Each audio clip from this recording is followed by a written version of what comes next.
Warning. Bryan Johnson don't die. ఆయన mission ఏంటి?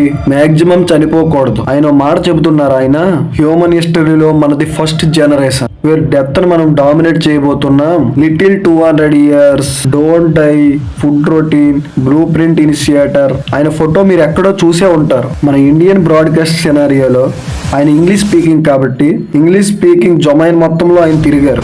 ఆయన చాలా ఫేమస్ అండ్ ఈ మధ్య ఇంకా ఫేమస్ అయ్యారు. ఆయన ఎందుకు? నిఖిల్ కామత్ అని జీరో ద ఫౌండర్ ఉన్నారు. ఆయన ఇంట్రెస్టింగ్ బ్రాడ్కాస్ట్ చేస్తుంటాడు. మొన్న ఈ మధ్యనే నరేంద్ర మోడీ గారితో కూడా చేశాడు. ఆయన బ్రాడ్కాస్ట్ ఎలా ఉంటదంటే ఇండస్ట్రీలోనే ద బెస్ట్ పీపుల్ ఏదైనా పర్టికులర్ టాపిక్ తీసుకుంటాడు ఆయన. ఫర్ ద ఎగ్జాంపుల్ మొన్న ఈవీ మీద ఒక బ్రాడ్కాస్ట్ చేశారు ఆయన. సో ఈవీకి సంబంధించిన ఎవరైతే బెస్ట్ పీపుల్ ఉంటారో వాళ్ళందరినీ తెచ్చారు. అండ్ ఫుడ్ గురించి మాట్లాడుతూ జొమాటో వాళ్ళందరినీ తీసుకొచ్చారు. అండ్ రియల్ ఎస్టేట్ మీద అండ్ వగేరా వగేరా లాంగివిటీ అనే కాన్సెప్ట్ ని తీసుకొని దానికి సంబంధించిన డిఫరెంట్ పీపుల్ ని పట్టుకొస్తూ ఈ గ్రూప్ లో ఒకరిగా బ్రెయిన్ జాన్సన్ గారు కూడా ఎంటర్ అయ్యారు. ఇదంతా నేను ఎందుకు చెప్తున్నానంటే దానికి ఒక రీజన్ ఉంది. ఇప్పటిదాకా ఇండియన్ జీన్ లో బ్రెయిన్ జాన్సన్ గారితో ఎవరెవరు చేశారంటే I think Beer Biceps did it. రాజ్యమానే చేశారో లేదో నాకు తెలియదు. Correct me if I'm wrong. ఇలా ఎవరైతే చేశారో వాళ్ళందరూ అతనుండే కంట్రీకి వెళ్ళి చేశారు. సో ఆయన కంఫర్ట్ జోన్ ఆయనకు ఉంటది. ఆయన చనిపోకపోవడమే ఆయన ఫిలాసఫీ అంట. లిటరలీ ఆయన కంపెనీ పేరే డోంట్ డై. సో ఆయన్ని రూమ్ లో తెచ్చి కూర్చోపెడితే ఇండియాలో రకరకాల యాక్టివిటీస్ చేశారు. ఆయన గంట సేపు కూర్చోలేకపోయారు. ఆయన 3 గంటల బ్రాడ్కాస్ట్ అది. ఆయన ఒకటే రీజన్ ఇచ్చారు. ఆయన ఏక్యూ ఏదైతే ఉందో ఇక్కడ చూపించిన నెంబర్ 130 ఉంది. ఉండాల్సిన దానికన్నా 10 రెట్లు ఎక్కువ ఉంది. ఫస్ట్ ఆఫ్ ఆల్ ఆయన N95 మాస్క్ వేసేసుకున్నారు. అది 95% పొల్యూటెంట్ ని ఫిల్టర్ చేసేస్తుంది. ఇన్స్పైట్ ఆఫ్ దట్ నాకు స్క్రీన్ బ్రేక్అవుట్ అవుతుంది, ర్యాసెస్ వస్తున్నాయి, నాకు అర్థం కావట్లేదు ఈ పొల్యూషన్ అని చెప్పి ఆయన అక్కడ నుంచి వెళ్ళిపోయారు. మధ్యలో ఆ పర్టికులర్ రీజన్ మీరు ఇక్కడ చూడొచ్చు. సో బాగా వైరల్ అయింది ఇది. మన ఇండియన్స్ కూడా అసలు ఎవరెత్తనో డోంట్ డై ఏంటి, అసలు మనుషులు చనిపోకుండా ఉండడం పాసిబుల్ అవుతుందా? ఆయన సంవత్సరానికి $2 మిలియన్ ఖర్చు పెడతారు. ఆయన సుమారు ఒక 16-17 కోట్లు వేసుకోండి ఓన్లీ ఆయన హెల్త్ మీద. ఆయనకు ఒక మెడికల్ టీం ఉంది. 30 మంది డెడికేటెడ్ డాక్టర్స్ అతని చుట్టూ ఎప్పుడు ఉంటారు. రోజుకు ఒక 100 టాబ్లెట్లు వేసేస్తాడు ఆయన. సో ఈయన గురించి అందరికీ తెలియాలని ఈయన ఎక్కడి నుంచి వచ్చారు, అసలు ఇదంతా ఎందుకు చేస్తున్నారు, ఈయన సక్సెస్ అవ్వడానికి అసలు ఛాన్స్ ఉందా, ఒకవేళ అయితే మనిషి ఎన్ని సంవత్సరాలు బతకగలడు, ఈ పర్టికులర్ వీడియోలో మనం మాట్లాడుకుందాం. యాజ్ యూజువల్లీ ఆయన గురించి ఓన్లీ పాజిటివ్స్ మాత్రమే చెప్పకుండా ఆయన జర్నీలో ఉన్న కాంట్రవర్సీస్ కూడా మీ ముందు పెట్టి 2 పర్స్పెక్టివ్స్ మీ ముందు పెడతా. ఆయన చైల్డ్హుడ్ నుంచి ఏది ప్రేరేపించింది, ఆయన ఇప్పుడు లైఫ్లో ఏం చేస్తున్నారు, ఆయన ఒక రోజు ఎలా ఉంటుంది అండ్ అన్నిటికన్నా ముఖ్యంగా అతని సొంత కొడుకు బ్లడ్ ప్లాస్మాని ఆయన తీసుకున్నాడు, ఇన్ఫ్యూజ్ చేసుకున్నాడు అతని బాడీలో. దానికే మోస్ట్ నెగిటివిటీ వస్తుంది అతనికి. అసలు ఆ ట్రీట్మెంట్ ఏంటి అంతా మాట్లాడేసుకుందాం. మీరు అందరూ ఒక కొత్త విషయం నేర్చుకోవాలని రేపు పొద్దున ఇతని ఫోటో ఎక్కడైనా కనిపిస్తే యూట్యూబ్లో కానీ ఇన్స్టాగ్రామ్లో కానీ కనిపిస్తే ఒక ఐడియా ఉంటుంది హూ ఈజ్ బ్రెయిన్ జాన్సన్. అందుకని ఈ వీడియో నేను చేస్తున్నా. అంతకన్నా ముందు నా గురించి చెప్పాలంటే నేను ఒక బీటెక్ అబ్బాయిని, మధ్యతరగతి కుటుంబం. నా వీడియోస్ అన్ని మన రాష్ట్రంలో జరిగేవి కానీ, మన దేశంలో జరిగేవి కానీ, మన అంతర్జాతీయంగా జరిగేవి కానీ అందరికీ అర్థమయ్యే భాషలో 15 నిమిషాల్లో కన్సైట్గా చేసి మీ ముందే పెట్టేస్తాను.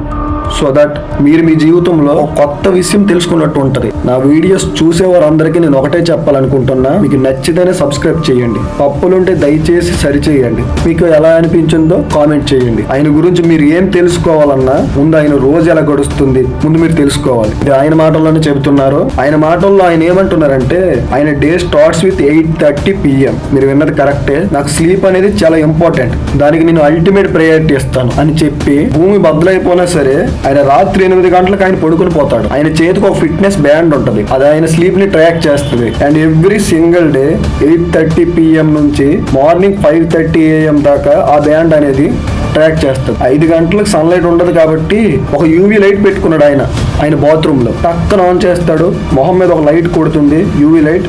ఆ టైంకి సన్ రైజ్ ఉండదు కాబట్టి దాని ముందు ఒక 5 minutes స్పెండ్ చేస్తాడు టైం.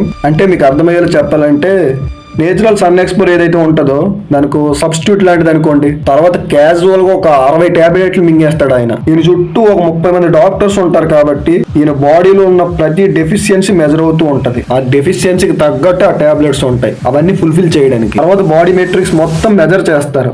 బాడీ మెట్రిక్స్ అంటే ఓన్లీ వెయిట్ మాత్రమే కాదు. ఐ థింక్ ఆయన most measured human being on the earth. ఆయన తీసుకున్న మెజర్మెంట్స్ నాకు తెలిసి ఎవ్వరు తీసుకోరు. ముందు మొహం మీద స్కిన్ హెల్త్ నుంచి లోపల ఆర్గన్స్ ఎలా పనిచేస్తున్నాయి, అది ఇది మాస్, వెయిట్, బిఎంఐ మొత్తం. తర్వాత తల మీద ఒక రెడ్ లైట్ క్యాప్ వేసుకుంటాడు ఆయన, చిన్న సిరం లాంటిది పెట్టి. హై ఇంటెన్సిటీ ఉన్న రెడ్ లైట్ ఏదైతే ఉందో అది ఎయిర్ కి తగిలితే హెయిర్ హెల్త్ ఇంప్రూవ్ అవుతుందంట. ఇదంతా 5:30 లోపల అయిపోద్ది ఆయనకి. ఆయన నెలకి 70 pounds వెజిటేబుల్ తినేస్తాడు ఆయన. సో ఆయన బ్రేక్ఫాస్ట్, లంచ్, డిన్నర్ ఏముంటుందో చెప్పాల్సిన అవసరం ఉండకపోవచ్చు. డిన్నర్ అంటే డిన్నర్ టైం వరకు ఆయన వెయిట్ చేయడు. మార్నింగ్ 6 o'clock ఒక మీల్, 9 o'clock కి ఇంకో మీల్, అండ్ లాస్ట్ 11 o'clock కి లాస్ట్ మీల్. 11 o'clock నుంచి నైట్ పడుకునే ముందు వరకు అసలు ఏం తినడు ఆయన. అండ్ 4 గంటల తర్వాత వాటర్ కూడా తాగడం ఆపేస్తాడు. ఎందుకంటే 8:30 తర్వాత లేస్తే స్లీప్ డిస్టర్బ్ అవుతుందని చెప్పి. ఈ మధ్యలో ఏం చేస్తాడంటే ఈయన ఈ తినడం ఎక్సర్సైజ్ కాకుండా అని అడిగితే, ఈయన వర్కౌట్ అయిపోగానే ఆయనకు 2 కంపెనీస్ ఉన్నాయి, బ్లూ ప్రింట్ అని, డోంట్ డై అని, ఇలాగా దాని మీద పనిచేస్తాడు డే టైం అంతా. దెన్ ఆఫ్టర్ 11 o'clock తర్వాత తన పర్సనల్ పిఆర్ ఎవరైతే ఉన్నారో గేమ్ అని తనకు అర్థమవుతుంది. అఫ్ కోర్స్ ఆయన బిజినెస్ మ్యాన్ కాబట్టి ఈ రీల్లు, టిక్ టాక్లు, వీడియోస్ అవి చేసుకుంటాడు. ఆయన రోజుకు ఒక డిఫరెంట్ యాక్టివిటీ ఉంటది based on what he doing. Night పడుకోవడానికి ముందు ఇలాంటివన్నీ కట్ చేసేస్తాడు, ఒక రెడ్ లైట్ వేసుకుంటాడు ఆయన. ఏదో ఒక నచ్చిన పుస్తకాన్ని చదివి రోజు అదే టైంకి ఆయన పడుకుంటాడు. చెప్తున్నాను కదా, భూమి బద్దలైనా సరే 8:30 పడుకుంటాడు ఆయన. ఇదే అతని డైలీ రొటీన్. ఎంత వింతగా ఉంది కదా. అట్లీస్ట్ ఒక 100 టాబ్లెట్స్ ఉంటాయి. అతను ఒక వీగన్ ఆయన.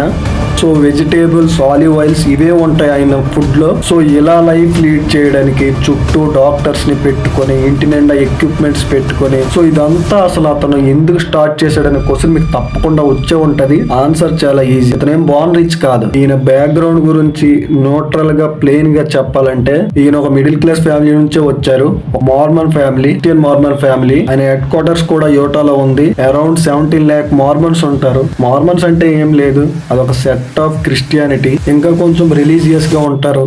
రూల్స్ అండ్ రెగ్యులేషన్స్ ఎక్కువ ఉంటాయి. దాని గురించి చెప్పాలంటే ఇంకో వీడియోనే పడుతుంది. ఇన్ కేస్ మన మ్యాటర్ లోనికి వస్తే, అది అతనికి చిన్నప్పటి నుంచి స్ట్రెస్ క్రియేట్ చేసింది ఆయనకి. ఆ కల్ట్ నుంచి అయితే బయటకు వచ్చేసాడు ఆయన. ఒక చిన్న మార్కెట్ రూట్ అయితే కనుక్కున్నాడు ఆయన. అప్పట్లో పేపేల్ అంటే కొంచెం ఇన్నోవేటివ్ గా ఉండేది. పేపేల్ అంటే యుఎస్ లో ఒక కంపెనీ. మీకు అర్థమయ్యేలా చెప్పాలంటే, ఇండియాలో చెప్పాలంటే గూగుల్ పే అనుకోండి. సింపుల్ గా అర్థమయ్యేలా చెప్పాలంటే డబ్బులు కట్టడానికి వాడే ఒక సిస్టమ్ అనుకోండి. ఆ టైంలో పేపేల్ ని ఈబే కొనేసింది. సో క్రియేటివిటీ అంతా పడిపోయింది. చాలా సేఫ్ గా ఆడుతున్నారు వాళ్ళు. సో మార్కెట్ గ్యాప్ ను పట్టుకొని బ్రెయిన్ ట్రీ అనే కంపెనీ పెట్టాడు ఈయన. అంటే ఈ బిజినెస్ లకి సెక్యూర్ ట్రాన్సాక్షన్స్ చేసే కంపెనీ అది. సో పర్టికులర్ పేపల్ అనే కంపెనీ 2013 లో 800 million పెట్టి కొనేసింది.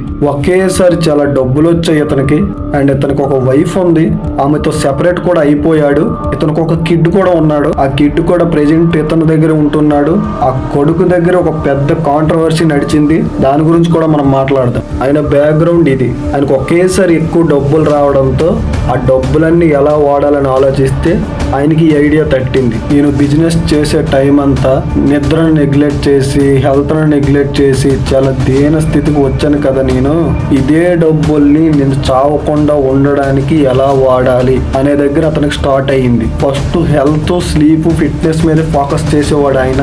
వన్స్ అది దాటిన తర్వాత 3 మనం చేస్తే మహా అయితే ఒక 70, 80, 100 సంవత్సరాలు మనం బతకొచ్చేమో. కానీ ముసలైపోతాం కదా. సైంటిఫిక్ డెవలప్మెంట్ వాడి, సైంటిస్టులు వాళ్ళని పెట్టేసుకొని, జీన్ థెరపీ, తర్వాత ఇమ్యూనిటీ బ్లాకింగ్ డ్రగ్స్ ఉంటాయి, ర్యాపోమైసిన్. అదేంటంటే ఆర్గన్ ట్రాన్స్ప్లాంట్ చేసేటప్పుడు, అది హార్ట్ కానీ, లివర్ కానీ, కిడ్నీ కానీ, ఇలాంటివన్నీ ట్రాన్స్ప్లాంట్ చేసేటప్పుడు కొత్త ఆర్గన్ ఏదైనా మన లోపలికి వస్తే మన ఇమ్యూనిటీ భయపడిపోతుందంట. లోపల ఏం నడుస్తుంది అసలు ఈ బాడీలో అని చెప్పి అడ్డుకోవడానికి ప్రయత్నిస్తుంది. ఆ ఇమ్యూనిటీ బ్లాకరే ఈ ర్యాపోమైసిన్. బట్ ఇది లాంగివిటీకి కూడా హెల్ప్ అవుతుంది. ఇమ్యూనిటీ కొంచెం తగ్గినా మనం ఇంకొన్ని సంవత్సరాలు ఎక్కువ బ్రతుకుతాం అనే ఒకే దీంట్లోనే ర్యాపోమైసిన్ అండ్ అదర్ టెక్నిక్స్ ని వాడడం స్టార్ట్ చేశాడు under the supervision of scientist. So మీరు ఇక్కడ అర్థం చేసుకోవాల్సిన పాయింట్ ఏంటంటే, తను ఏదైతే చేస్తున్నాడో ఎక్స్పెరిమెంట్, అది తన బాడీ మీదే చేసుకుంటున్నాడు. ఎప్పుడైతే బ్లడ్ ప్లాస్మాని ట్రాన్స్మిషన్ చేశాడో తన సొంత కొడుకుతో, ఇదేం కొత్త విషయం కాదు. చాలా మంది బిలినియర్స్ ఇలా చేస్తుంటారు, కానీ వాళ్ళందరూ చాలా సీక్రెట్ గా పెట్టుకుంటారు. ఆయన ఏం చేశారో చాలా క్లియర్ గా చెప్తా వినండి. ఒకసారి బ్లడ్ టెస్టింగ్ లో ఒక యంగ్ ఎలుకలోని బ్లడ్ తీసుకెళ్లి ఒక ఓల్డ్ ఎలుకలో పెడితే ఆ ముసలి ఎలుక ఉంటుంది కదా, దాని ఆర్గన్స్ అన్ని ఇంకా బెటర్ అవడం మొదలు పెట్టాయి, ఇంకా యంగ్ అవడం మొదలు పెట్టాయి. సో దీని నుంచి ఒక చిన్న ఐడియా తనకు వచ్చింది. తన కొడుకుతో ఇలా అన్నాడు, నీ ప్లాస్మా నాకు ఇవ్వు, నా ప్లాస్మా నేను నా ఫాదర్కి ఇస్తా, ఇంటర్ జనరేషన్ గా పెట్టుకుందాం దీన్ని అని చెప్పి చాలా పాపులర్ చేశాడంట.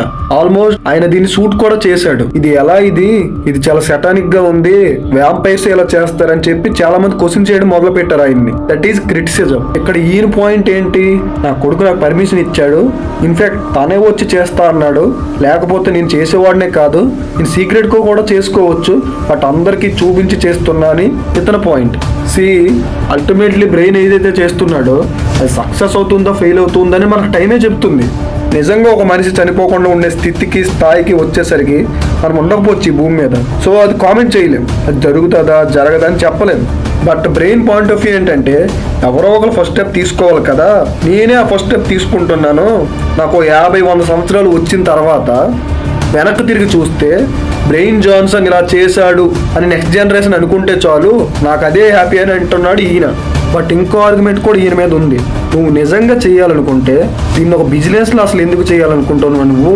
ఫర్ ఎగ్జాంపుల్ బ్లూ ప్రింట్ అనే కంపెనీ పెట్టారు ఈయన, నేను తినే ఫుడ్ ఇది, మీకు కూడా కావాలంటే మీరు కూడా కొనుక్కోండి అని. మోస్ట్ ఆఫ్ ద స్టఫ్ నేను అనేది అంటే ఆలివ్ ఆయిల్స్ కానీ, బెర్రీస్ కానీ, ప్రోటీన్ పౌడర్స్ కానీ, ఇవన్నీ మీకు ఈ బిజినెస్ ఇంటెన్షన్స్ ఉండడం వల్ల మీరు ఇలా చేస్తున్నారు, కానీ నిజంగా మీకు హ్యుమానిటీని డెవలప్ చేయాలని ఉందా అని చాలా మంది అంటున్నారు. దానికి ఈయన కౌంటర్ ఒక్కటే, నేను సైంటిఫిక్ పర్స్యూట్ లో నేను ఇంకా డీప్ గా వెళ్ళాలంటే నా దగ్గర పైసలు ఉండాలి కదా, నాకెక్కడి నుంచి వస్తే పైసలు అని ఈయన అంటున్నాడు. బట్ అన్ని వేస్ లో మనం సైంటిఫిక్ గా చూసుకుంటే దీనికి వెళ్లాల్సిన రూట్ ఇంకా చాలా ఉంది. అండ్ నేను పర్సనల్ గా క్యాపిటలిజం చాలా బిలీవ్ చేస్తాను. ఒక వ్యక్తి దగ్గర చాలా డబ్బులు ఉంటే అతను ఏమైనా చేసుకోవచ్చు, అన్లెస్ వేరే వాళ్ళు హట్ అవ్వకుండా, రాంగ్ నేరేటివ్స్ రన్ చేయకుండా, అదర్ దెన్ అతను ఇవన్నీ చేయనంత వరకు ఎవరికి ఏ ప్రాబ్లం ఉండదని నేను నమ్ముతున్నా. బట్ ఆనెస్ట్లీ స్పీకింగ్ నాకు కూడా క్లారిటీ లేదు ఇది ఎక్కడి దాకా వెళ్తుంది, ఇది ఇలా చేయడం కరెక్టా కాదని మనకు టైమే చెప్తుంది. దీని మీద మీ అభిప్రాయం ఏంటి నాకు కింద కామెంట్ బాక్స్ లో రాయండి. ఒక మనిషికి 80 సంవత్సరాలు ఉండి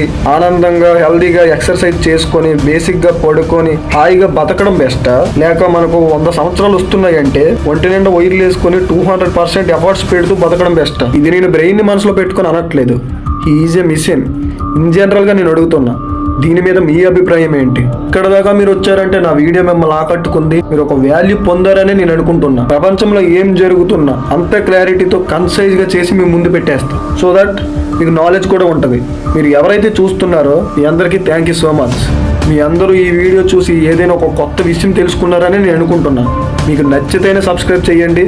మళ్ళీ మనం ఇంకో వీడియోలో ఇంకో కొత్త విషయంతో మళ్ళీ కలుద్దాం.